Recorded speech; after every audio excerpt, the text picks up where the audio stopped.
Today, the issue that we're going to be addressing, of course, another minor issue, but it's a detail that needs to be addressed. So you put the key in and you turn it to the on position. When you push the button in the right rear or passenger rear side door, the window will go up, but the window will not go down. That's the first thing we're going to address. Hey fellas, PV2 Smurf here. PV2 Smurf here. PV2 Smurf here. Oh fellas, PV2 Smurf here.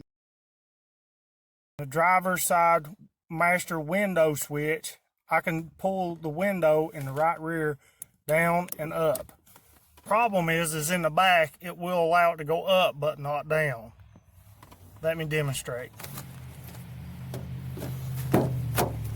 As you can see, the window's cracked right here. The button just, it's like it's not rocking like it's supposed to. But it does go up, it just don't go down. So we're going to address that. First thing we're going to do is remove this grommet located inside here. That way we can take this fastener loose inside here. That will allow us access to this panel here to check this switch.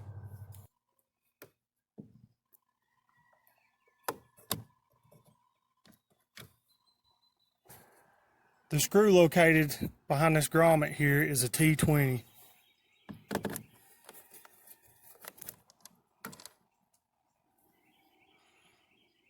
So in order to get this plate right here off to access this switch, this piece right here will actually pop off for the lock. See the back of it now it's made? It'll actually just pop right off. It's made to come off. It's not been broke before. Well, you got this off, it's a good time. Go ahead and clean it too, because you're never going to see it. Just wipe it down a little bit and make it clean. Once you pop this lock piece right here off that indicates the door's locked, all you got to do is go around here. Now you can use a plastic puller to get it off and it won't scratch this up. I'm just going to use a flat-headed screwdriver that's not very sharp on the end, and I'm just barely going to go around. I know there's a snap here because I can feel it. Now all I'm trying to do is get in behind this molding. Snaps loose, and then just go all the way around doing that. And the bottom. Then when you feel it's loose, just pull real slow, because you never know how old this plastic is, and these snaps, you don't know how long they're going to last.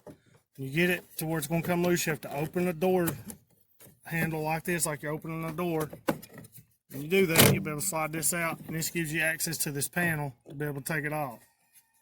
Apparently somebody has got inside this door before, and as you can see, this switch connector did not click all the way, which is not causing it to push out. And evidently it's clicked just enough to where when you push the up, it'll go up, but it won't go down. The vent you want to test to see if it's a bad switch or a bad electrical connection. Either one, check the electrical connections here, or the other door in the rear has the same exact switch. You can just pop this loose on the other side, put the switch over here, and if it works, like good, it works. So you just need one switch. I'm going to push the switch all the way out. And then we're going to remove the connection. You can see here there's a big gap. There's not one on the other side. This cover is not snapped on here all the way. My assumption is somebody's tried to pull it off, get it back on right, so therefore the rocker's not working right, which we can fix. See? So you can hear it click when you push it up, but not when you push it down. Now to remove this switch specifically, right here is the connection port. So when you're looking at up and down, on the right side, you'll see right here is a place that you'll push that in to get that out. So push it in. What I'm doing is wedging a screwdriver in here so I can force this connector in right here, and just wiggling it, it comes right out. Let's take this over to the bench and see if we can figure out why it's not rocking like it's supposed to. So now that we got our switch on the bench, we're going to try to figure out why when you push it up, it clicks, but don't when you push it down. As you can tell, it just kind of rocks. It doesn't really, there's no force, and you can see it bottoms out like this, but when you go up, see it doesn't bottom out.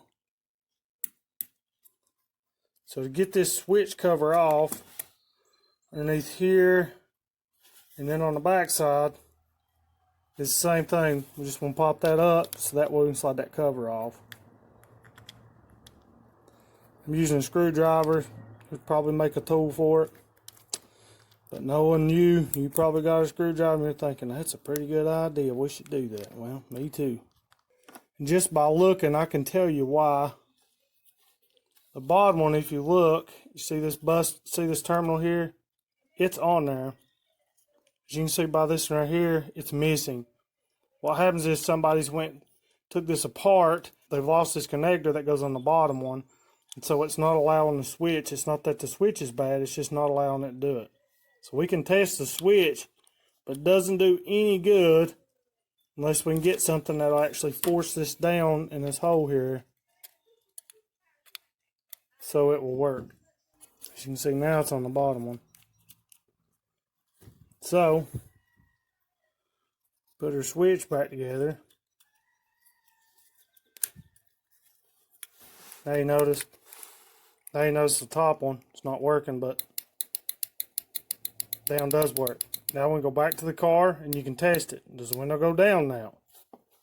Bear in mind, be sure to remember when you're doing this project, if you take this switch and disconnect it from here and it's like this, you cannot roll the window up or down either one with the driver master window up and down switch. Just so you know, it will not work. So don't roll it down, run to the parts store and it's about to rain and leave your window down, because if you do, you're going to come back and you'll have a mess to clean up. So you might not have a bad window motor, it could be a bad switch. Switch is a lot cheaper than the motor. Going down, plug this in. So now we know what the issue is, we can address that. Now we got our switch back on the bench here. So what we're going to do to fix this issue and create another one of these is I have an electrical crimp style master box that I have a bunch of contacts in. The only contact I'm really concerned with that looks similar to our piece is one of these. One of those look pretty similar. We can trim it down to fit where we need it to, but this may do the trick, so let's give it a try. All I'm going to do is take these wire crimpers and cutters, wedge it down in here, and should be able to remove this piece. Since this piece is too long, what I want to do is I want to pull this open and then I want to cut it off.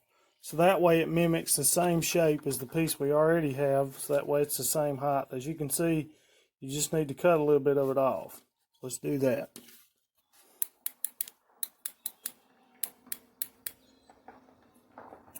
Now let's try it on the car. Moment of truth, fellas.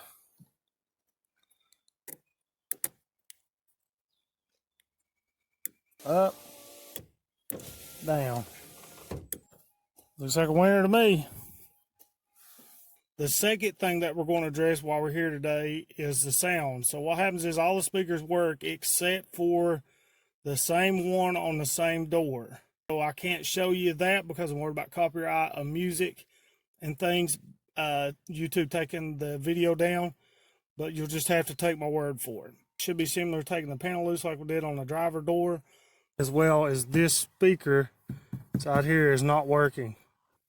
Now I'm going to show you the process of me taking these screws loose. It's identical to removing the side mirror. I'll link it right up here in the top. Just want to make note though, there is a 4-way screw inside here that has come out. That removes this inner piece for this lock here. You may not need to remove it.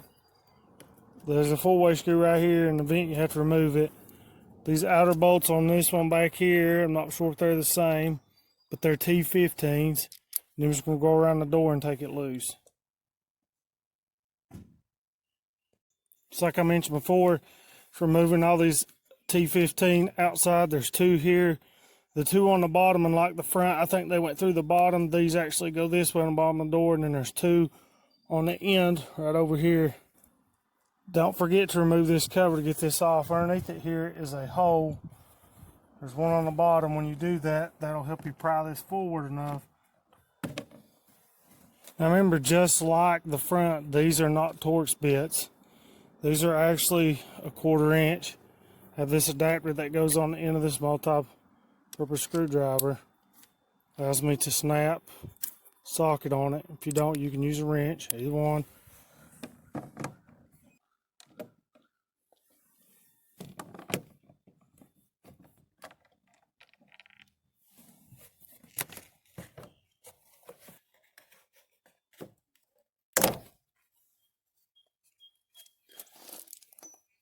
Don't forget to remove this piece. It just snaps on. There's a snap here and a snap here. Go easy though, because you never know how brittle this is. Should be hours to remove. Pull up. There's your door panel. Now that we got the door panel removed, what I'm going to do first is actually take this speaker loose and make sure that connector is connected good. It could have a short in the wire. I'm going to take this off. These are 1/4 inch fasteners as well.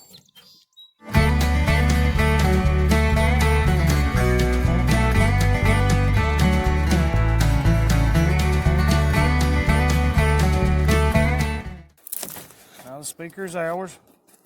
Connect this speaker. All you do is reach back in here, pinch the connector, as you can see here. You pinch the inside of this end, and when you do that, it should come out loose just like that. Now we're going to do a visual inspection and see if there's anything remotely damaging wrong with this connection to make sure that it's the speaker, it's a speaker or wiring issue. I don't see anything that really stands out. The terminals are straight. These are still sorted on there good. Nothing looks broken. So the speaker looks good. So let's take it on the bench. The radio in there, we can hook it up and we can see. We can also see on the back of this, in case you were wondering, here's the number for it.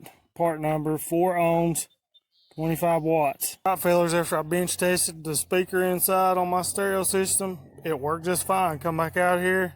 Assuming maybe it's something in the plug, I blowed it out with a little compressed air. As soon as I did plug it up, works just fine. Something else you can see here to the trained eye, what do you see?